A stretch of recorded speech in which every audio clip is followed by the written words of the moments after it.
kind of split into three groups. One group's trying to get more staking pools to get back to us with an update. Another group is looking at doing further due diligence and kind of outlining that, and there is an update there that I'll point you guys to. And then number three is putting evaluations that we have done on the website. So Derek and I are working on the new staking pools that are getting back to us. I've messaged quite a few. I think I messaged 3 or 4. Some of them claim to have submitted, but as of the latest update from Limboshi, their answers were not there, and I told them that. So I don't know if they submitted at the last week of December or whatnot. So we'll get that updated in order to see if those answers came in. But I think we've gotten one answer, new answer to come in. That's my update there. So James, do you want to? Yeah, sorry, Superfizz. Hey, can you be sure to add Ether Chest to that list of follow-ups? He's reached out to me a couple times, and I just want to make sure that we give him a fair shake on that. Yeah, I haven't actually reached back out to Ether Chest, so I'm glad you brought that up. It's good. Awesome. So Ether Chest is marked. Next topic would be the further due diligence update. James, do you want to, or James and Philip, do you guys want to kind of quickly update that? I saw that Philip, you posted a Google document that I have pulled up, and if you guys want to find it, it's on the staking pool evaluation channel, and it goes over some of the parameters we can look at when evaluating the different questions for our due diligence evaluation questionnaire. Yeah, so I just got back yesterday to my battle station, so I just wrote down some ideas how to further make a due diligence on all the different kind of staking pools. So this hasn't been a coordinated effort so far. Yeah, that's just my idea what we could look at for further making due diligence on these staking pools, and just looking from the opposite side, and not basically just evaluating their answers, but just making our own due diligence and trying to figure out whether that actually is true what they are providing as answers. Yeah, and so far I have started with blocks staking, but yeah, I'm just 1/3 in, and it takes quite some time. So I don't know. This is not something that will be finished within 1 or 2 weeks. So most I can do one per week myself, and then I would even say that at least another person should cross-check that. So the idea is that for each aspect that is evaluated, there should be references. So that at the end of the day, we end up with a document where we have something to show up, where we can reference. Okay, that's why we say this is good or not. So that's basically the idea behind that. Yeah, this is great. I've taken a look at questions. Those questions are super awesome, and I love to help out. So given that the progress is quite slow, I think it will be really helpful that more people to help on this end. Yeah, absolutely. It just was my idea how to look at this problem. Yeah, so far, as I said, there was no coordination between others within the committee. Yep, but I'm totally open for that. Yeah, and it was the holidays, and James, I remember that you had volunteered with Philip.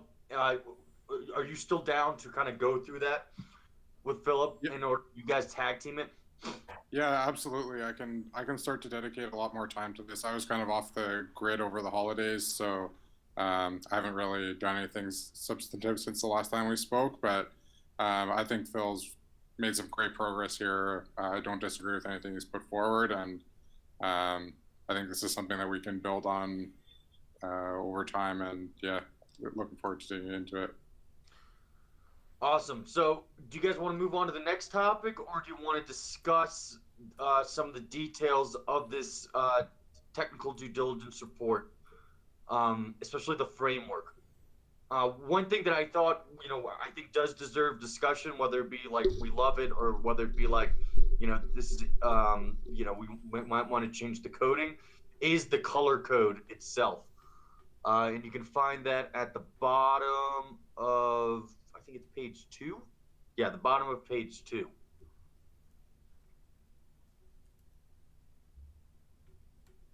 Yeah, so the color coding for this was just arbitrary. So I just more or less just wanted to have something for myself that then I know what part I already covered and what still need to be cross-checked or what might be a red flag.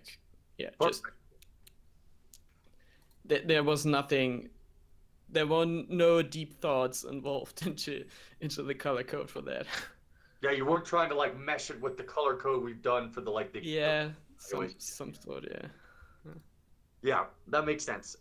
Then maybe it definitely makes sense for a first pass, and then it'd be really great if it can kind of fit within the framework that we've already, you're expanding upon the framework, and obviously, through your research, the color codes might end up changing because of your research, and you'll talk about that as we go through them in more detail. Like we'll go through blocks, we'll go through the others in more detail. But it would be great if also, once you get to that stage, the color code is kind of meshed with the current framework from the existing kind of Google sheet that we used. Does that make sense? Yeah, absolutely. Agree. So, do you guys want to? What I'd suggest is that, we. This might be the first time that a lot of people have seen this document. What I'd suggest is we go over like the next detail, the next layer. So blocks, for example, has some more details given to it. I'd suggest we review those on our own time, and then next week we will review if there are 2 or 3 of these that are now here. We'll review those 2 or 3. Or if there's only one, we'll just review that one. What do you guys think about that? Or do you want to go over it now?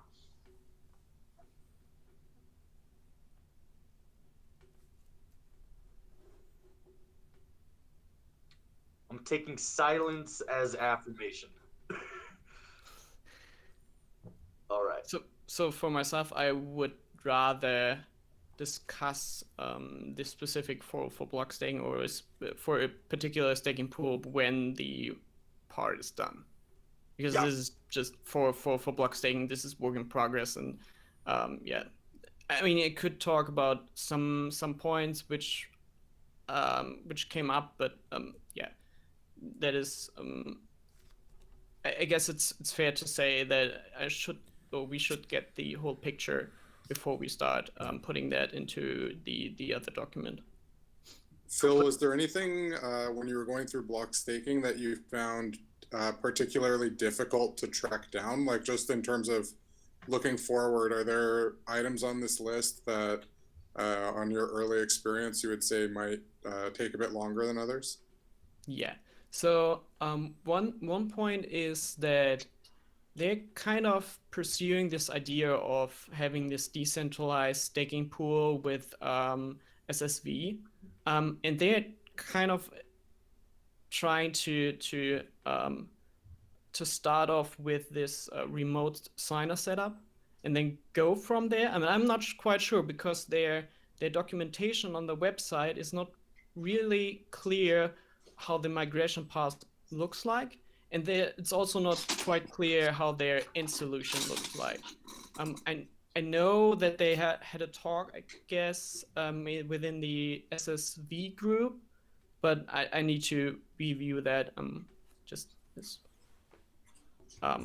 on the documentation on the website, it kind of points out where they're heading to, but it's not really that detailed so far, and that makes it more difficult. But on the other hand, what we're evaluating for the spreadsheet right now is the remote signer, and so there's also difficult to separate all this different kind of aspects, because right now we're just evaluating the remote signer setup, but a lot of documentation on the website is already including this idea of this decentralized staking pool.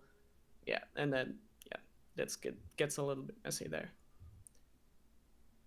That's the main point I would say. It's more difficult for block staking.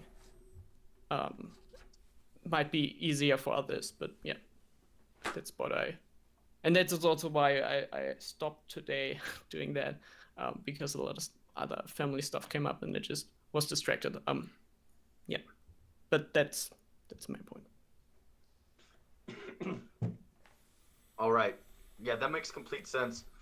So I think we're good on this topic. Does anyone disagree? We'll revisit. We'll go over them once blocks is finished, and if any others are finished, we'll go through them. I highly encourage. So, Phil, whenever you do finish one, and you did this great, you ping the channel saying, "Hey, check out the work I've done," and I read through it before the meeting.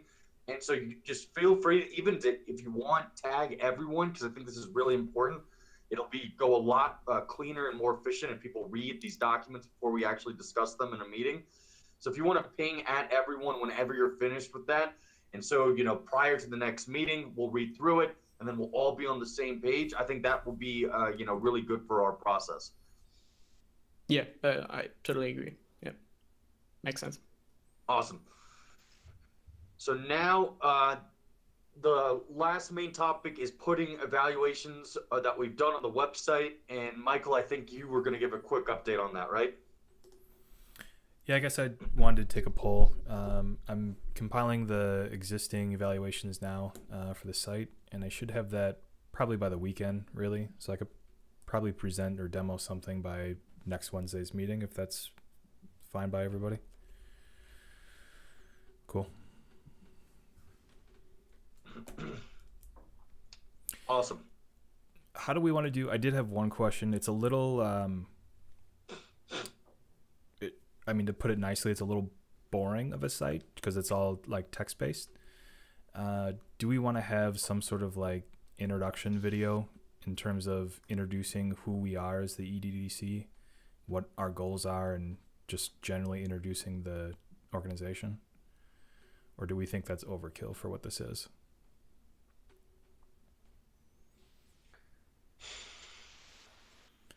Personally, I think there's some value in establishing our, I guess, credentials, if you will, as a committee to even vet these things, so we're not just a group of guys just sort of picking on people. I think there's something in that. Go ahead, Fez. I was saying I think it's good to get that. I don't want to call it a promotional video, but sort of a who we are, like you say, because we're not affiliated with one of the major pools. We're not a product of some company that is pushing information. Oh. I think you lagged out there a little bit. I was saying, I think I lagged out. When we show our faces on screen and say, here I am, I'm a contributing member of the community, and I'm putting this information out there with other people that I trust, then, and not just me, but I'm saying when we all kind of share that message, it does lend credibility to what we're doing. And I think it gives rational credibility and not too much or too little. It's just people can take us at face value or they don't have to. I'll throw in a comment. I think that's exactly right, but I'll add a different perspective that supports the exact same conclusion. We're humans, and humans need a little context and a little big picture to get their brain in the right angle so they can go into detail. And this site is going to be rich in textual detail and tables, which I think are great. Comparative staking pool evaluation is going to be thick in data, but without context, you are missing. For most sapiens, we just don't come to that well. So I think it's just a different way of saying the same thing. We need the big picture before we can get the detail. Or for some of our audience, the least geeky of our audience, particularly. Yep. Those are people using pools who have half an ETH or an ETH. 100% agree with what all three comments that were said. You know, is everyone okay with us creating a video to put on the website to make it a little bit more easier to digest? Okay, cool. Awesome. So, you know, I'm obviously, you know, the way that I'm thinking about it could be different than the way you're thinking about it, but we could approach this in a couple different ways. We could have someone write a script and delegate the lines from that script to different members of the committee who join. You know, maybe target like 2 to 3 minutes, target 1 to 2 minutes, whatever, you know, not too long is what I'm saying. And then we can go through and record that script at next week's meeting. That's one way to do it. Another way to do it is we kind of free ball it at next week's meeting and just kind of go through one by one. What does the EDDC mean to each one of us as individuals? And it's like, you know, we answer that question in that sort of format. So those are just two ideas I had that off the top of my head. If everyone else has other ideas, you know, feel free to share them. Thinking what we do is I kind of meet you in the middle there a little bit. Maybe for the next meeting today and tomorrow, I'll compile and share a Google Doc of just a rough outline of what we want to achieve with this video, answering the correct questions. And then maybe we delegate a person or two as sort of the official, unofficial spokesperson for the EDDC, just outlining a single person so it's easy to focus on video. And then maybe we can kind of cut to in just like a 20-30 second introduction of core members that are contributing, roles, things like that. Just an idea. Yep. So it sounds like, just so I understood it, it's about like maybe 50% is one person kind of going over everything, or maybe even 60, 75%. And the last 25% or 50% is split between multiple different members, kind of saying a little piece here and there. Is that correct?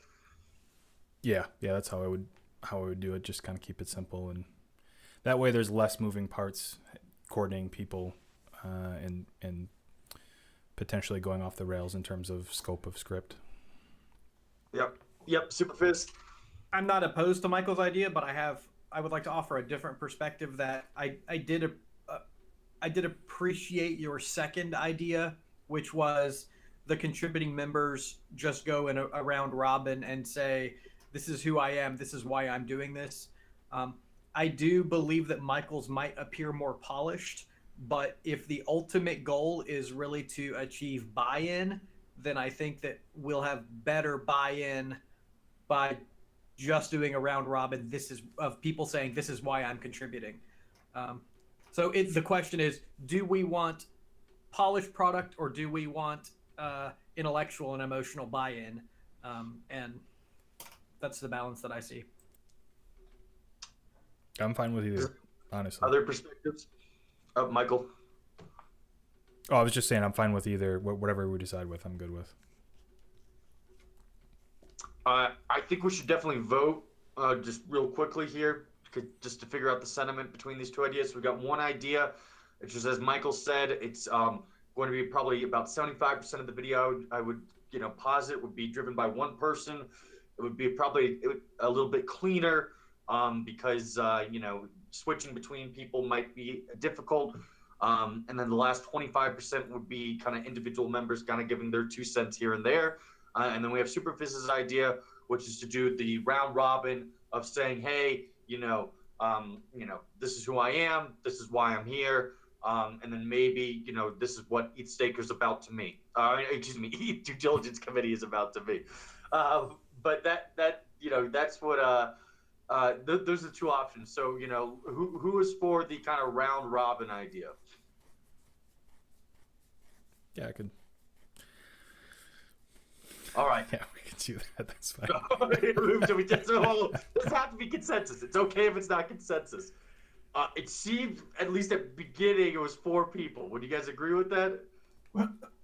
Yeah, I'm totally on the fence on this, so I'm useless in this area. I don't have a strong opinion. I think either one would work good. I think we need to provide some context. Having said that, I'm happy to put an opinion in, but I just want to be clear. You introduced kind of an option A and then an option B. And then when you asked if we favored it, you didn't call it A or B. You called it round robin, which I think is B. And I was getting a little lost thinking we're voting on first on A. So just, if you don't mind, reframe it and we're ready to, or at least I'm ready to go now. and I wasn't before. Yeah, that's I my got bad. twisted That's my in that. bad. So I will call, the idea that Superfizz posed would be the round robin idea, and we'll call that option A for now. And then the idea that Michael I'll call it the 75-25 option, and that would be option B. So if you're for option A, which is the round robin idea that Superfizz proposed, please raise your hand.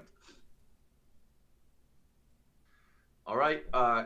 Looks like there's consensus there. So at this point, if it's going to be a round robin, do we need to come up with any scripts, or do I still like Michael's idea of there's like a few guiding questions that he'll write up as an outline, and then each one of us will answer those questions of what it means to us. Now, it'll be very important, because if each one of us are speaking, we should really probably be targeting, 15 seconds at max, right? Especially, 15 seconds with 6 people. I think that would be, we could probably do a little bit more, but if we have more members join next week, we definitely don't want it to be, more than 15 seconds. So I would work on something between like 15 to 25 seconds once Michael gets that outline out. Does everyone agree with that? Yeah, the outline is points, and there probably can't be more than 2 points if we're going to be done in 10 or 15 seconds. It's kind of like who you are and why you're here, or maybe role. So we certainly have role differences. I'm not participating real hard in the staking pool thing. I don't, if you don't mind, I'd like a conversation at the end with Superfizz and Madison, and at least, but anybody's welcome to stay. And it has to do a little bit with some of this strategic and even who is in that video, for example. But I don't mean to derail. Just if it's okay, stay on the phone, and we'll do it at the end. 5 minutes. You're talking about the end of this meeting, is that correct? The end of this meeting, if you don't mind.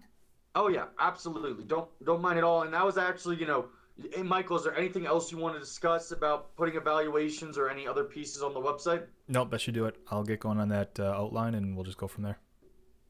Awesome. So that adjourns unless anyone else has something they want to bring up. Besides Kirk, it's that adjourns our main business today. And if no one has anything pertaining to what we talked about earlier, we'll move right into Kirk's new item. Awesome. Kirk, you have the floor. Well, it was just to have a candid conversation. I personally am really, really impressed with the depth of this group and where everybody came from. I'm so glad James and Phil joined recently. And it looks to me like James, Phil, and Terrence are being most willing to go down deep in the staking pools. But I was also impressed. It's just a different impression with the people who kind of put their hand up right at the beginning. And I'm just looking at the list here on my left. A number of the people, obviously there were holidays, so it's hard to kind of place that. And some people man, I thought it was awesome when Jim from Attestant put his hand up, and I think Collins added a lot. I think I had something to do with getting Colin in, but Patricio at least was clear on he really didn't think he was going to do much in the details. So I think if Patricio's not here, that's fine, because he sort of said that, and I've sort of said that. So I'm kind of even wondering whether I should be in the context, because I'm not doing work on the specific staking pool evaluations. But I wanted contextually to say, well, what about some of the other folks who were here? So we got James from, not this James, but James, Jim McDonald, isn't it? James McDonald. What's the fellow at, I always call him JGM. Mm-hmm. Is it McDonald? Okay. And who else am I missing? But there were several other people. Oh, well, Lemboshi and others. And it's just like, if you're going to do a staking pool evaluation, which is based on hey, we've got some of the smartest people in the room, then you want to be sure you don't lose some of those that were there. You want to bring them in. And maybe what I'm trying to suggest, Superfizz and to Madison, is we want to make the implicits explicit. I like to say that all the time. Is JGM want to be a part of this? Does Lamboshi want to be a part of this? Then even if they're too busy to come to a meeting, they may want to be a part of that So content video we put together. So we need to kind of have a reevaluation of who's here and what role do they want to have, even of those who may not have been able to come to 2 or 3 meetings. And that's actually separate separate from my overarching concern, which is how do we make this sustainable long term. So that's what I wanted to bring up. Other people share thoughts based on what I have thrown out. Yep.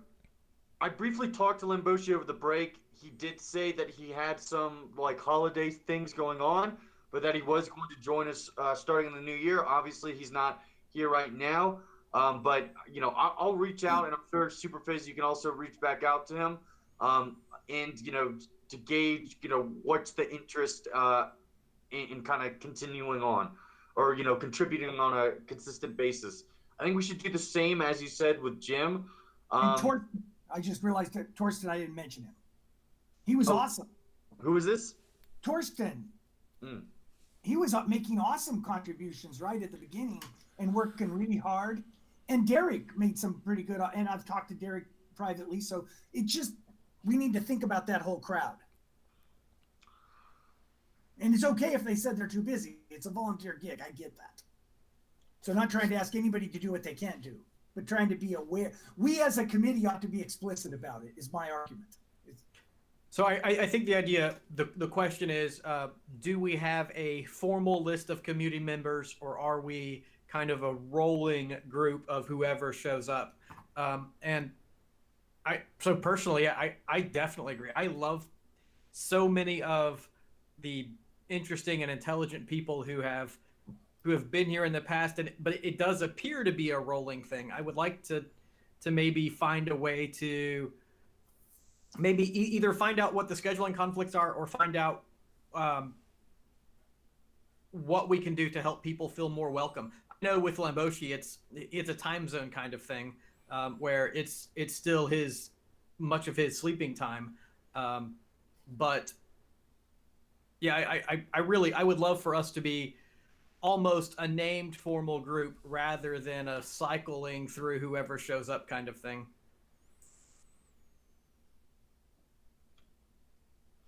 So, you know, based on those conversations, do we want to have someone who goes out, who's you know, I'm doing, you know, the trying to get more staking pools in. Michael's trying to push things to the website. You know, Phil and James are trying to go a little bit deeper on the diligence. Do we want to, you know, would someone want to volunteer about reaching out to those members who might have dropped out in the past and saying, hey, you know, we really appreciate your contributions early on. You know, we've come a long way. Here's an update of where we are. We would love to see you back, you know, in the future. That's something that I'm willing to take. I have resisted getting deeply involved in the evaluations, but I can be the attendance contact encourager person.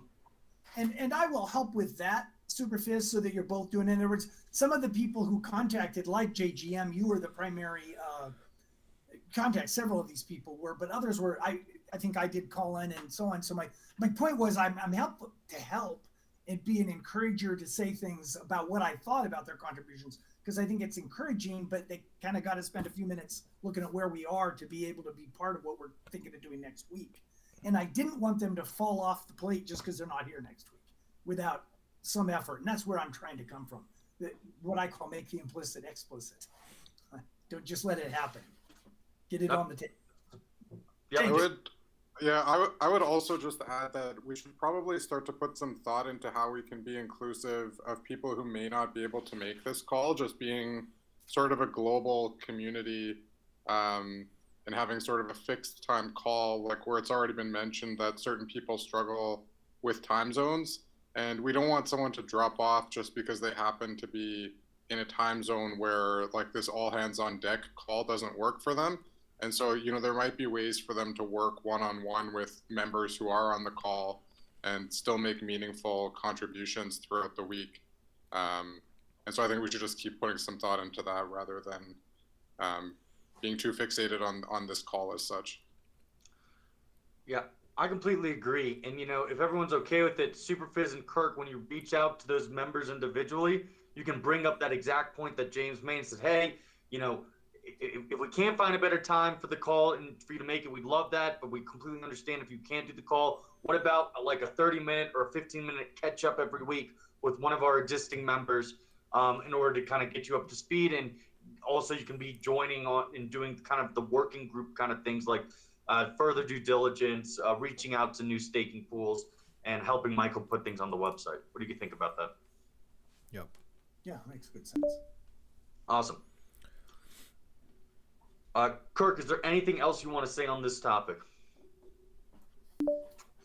No, that's what I want to get on the table, and I'm super appreciate everybody entering into chatting about it a bit. And like I said, I super appreciate what Phil and James and Terrence are doing to kind of get their hands around staking pools. I'm not doing it, and I recused from that for various reasons. But loving what you're doing. It's just we also have to be thinking about this because it also is quite relevant to whether we have a long-term future or whether we're just a flash in the pan that came and did an evaluation and threw something out in the first quarter after ETH2 went. Beacon Chain went live on mainnet. So I think we really still have to have that discussion, but there's been only a few of us who've done it. Torsten was interested in that discussion for us, so he's probably just busy right now, but anyway, we'll reach out. I sincerely appreciate you sharing that perspective about whether we are a flash in the pan or a long-term group. I think it's so important that if we've put this much energy into it, that we continue to develop it. So thank you. 100% agree. Yep. Another point that I want to bring up, I think we've gotten a little bit, we've lost track of recording you tell me, are all the meetings still being recorded, or are there's yes, it is. Perfect. That's great. And then, Terrence, I know, for some reason it got dumped on you to do the notes. Are there still notes being taken during the meetings? And if not, that's fine. We'll just figure out a system for it. Yeah. I'm still taking notes. I just haven't really had the time to publish it, so I will do that. Perfect. And by the way, Terrence, that I know taking notes is that is work during the meeting, especially if you want to participate. So if you want to tap out, and you can just DM me even if you want to do that. I can try to find someone else as well. Yeah, sounds good. No worries. Awesome. Anyone else have anything they want to talk about?